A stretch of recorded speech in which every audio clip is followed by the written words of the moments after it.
Hey everybody, Wilson here, and so glad I got a chance to interact with y'all yesterday. Just wanted to make a few follow-up videos just to help answer some of those additional questions that were there. So just want to get right into it. Let's get into Zoom. First questions is let's just get into the settings. So while I'm on Zoom, there are a few ways that I get to it.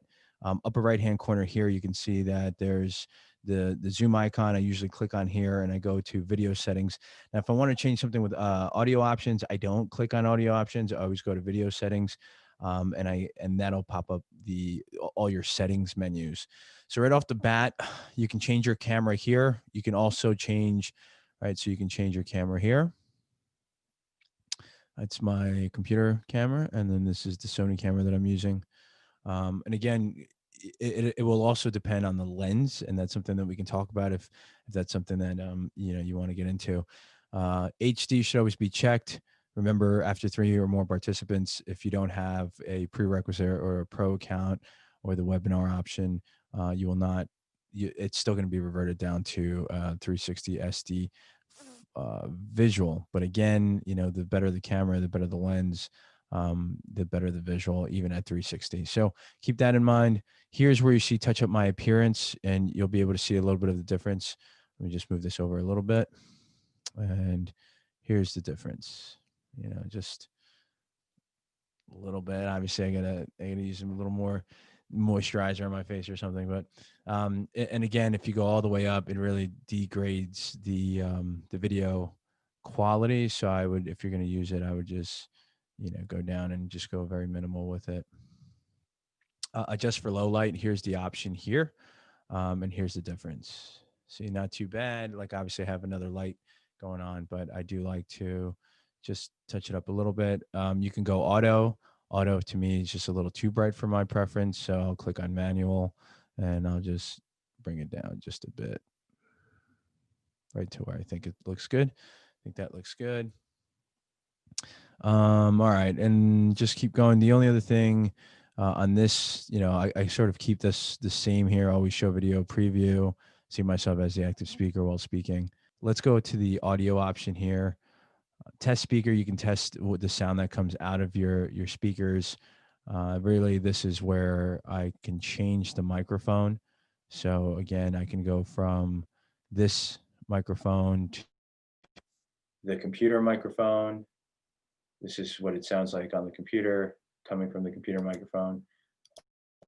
This is what it sounds from the USB. Now, usually I have to go back into my settings here and just verify that it's loud enough, because sometimes it'll automatically come back to this input volume. I like to put it in, put it up all the way so that we can hear it. And that's, a side note. Again, if you got, I know there was a question, someone had like a new computer and they connected the microphones and it was like really loud.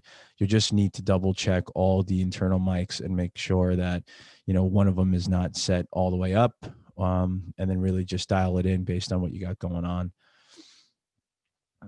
I click on automatically adjust microphone volume. Zoom does a pretty good job there. And here's the option for suppress background noise. I keep it on auto. They do a pretty good job when it comes to, the computer doing its thing and figuring out how much background noise to get rid of. But again, something that you can test based on what you got going on. Other things that I have: automatically join computer audio. That's just my preference. Mute mic when joining meeting, press and holds basically. Now, if you click advanced, you'll have echo cancellation. So that way it does help a little bit with it. You can even go aggressive, and that may help a little bit when it comes to teaching a class and you may have an issue with echo. So again, that's under audio. And then you would have to click under the advanced option and click on aggressive. The next thing with screen sharing, we're not going to touch base on. The background and filters, I think I touched on this. If you want to just give it a little bit of a mood, it just, they allow you to give it a little bit of a mood there. We'll go with none. And then the other, I think it was the other question was the third-party editor. So under recording, I choose a location to save recording. This is where it's going to save locally. I like to save them locally. I just don't need to save it to the cloud. I record a separate audio file for each participant, optimized for third-party editor. I would click on that. Again, it just makes it easier. If you click on, it says generate your local recording video files with the standard format that is compatible with third-party video editors. This may increase the file size. I know that was a question, so it may, but it really just depends on what you got going on anyway. If you have like a 60-minute class that you're recording, it's going to be a big file size anyway. And, just to reiterate, if you are going to be editing these videos yourself, you're going to need a computer that has the bandwidth to read these files, and then have an editor program on there. And then the editor program needs to be able to read these files as well. So just something to keep in mind. We offer editing services. If that's something you're looking for, you can reach out to us. We start off, it's $2,000, but it's sort of like that credit. It's a credit model. It's $2,000, and we'll go through it. And once we're done, on sort of an hourly rate. And once we're done with that, we'll just re-up if you want to re-up or not. But let us know if you're interested, and we can definitely talk about it. Record video during screen sharing. I have that. Place video next to screen share. I also have that. It's just part of my personal preference. Now, I think there was 2 other questions. All right. So one was the multicast. So if you wanted to go live, you should see the more option, and then you can click on, or you can either choose live on Facebook or live on YouTube. So for now, let's just pretend you want to go live on Facebook. It'll ask you to allow that.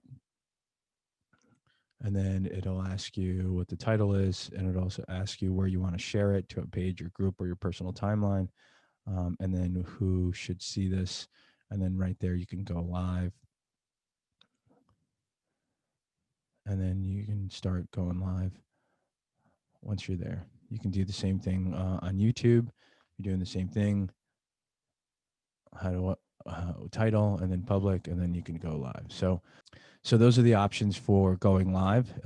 If you have that, I believe the prerequisites, you have to have obviously something more than a free account. So if that's what you have, just look for the more option in the bottom right-hand corner and see if you can go live from there. The other question was disclaimers, and this goes out to Val. Val, the disclaimers, if you sign into your portal via the internet, you would have to go into your in-meeting advanced options here, and then you'd have to scroll all the way down to show a custom disclaimer when starting or joining a meeting. I obviously have this grayed out because one of the prerequisites is to either have a free with credit card, pro, business, education, enterprise, or API partner account. So if you have one of those accounts, and you can go ahead and do that. A workaround that, if you don't have that, is you can probably just create one and then share that before you go into it. So another workaround that I would say for that is, if you have one already created, you can probably just take a screenshot, and then before the class starts, you can just share it and then switch it over right before the class officially begins. That could be something while people are waiting, or they're coming into the class, they can see that shared screen. So that's pretty much it for the Zoom meetings, Zoom meeting options behind the scene. Again, if there are any other questions you'd like to reach out, something that we are offering is either the editing packages, like we said, as well as a personal director package, which basically it's 5 Zoom meetings with us. We really take a deep dive in terms of auditing what equipment you have, and then what your game plan is, and then we advise a plan for you. And throughout the entire time, we guide you step by step in really setting up not only your equipment for your situation, but also your settings and your set and your lighting, and really help with really setting that up for you. We'll do a test run, a test shoot, a test recording at the end, and then we'll follow up just to make sure that everything's going smooth. But that's pretty much it for this video. I'm going to upload a few more. Guys, please do me a favor too. Just subscribe to the channel if you get a chance. The more help we can get, the more videos we can do like this, and either comment or something like that. But we'll see you guys again in the next one. Thanks again, and we'll talk soon. Bye.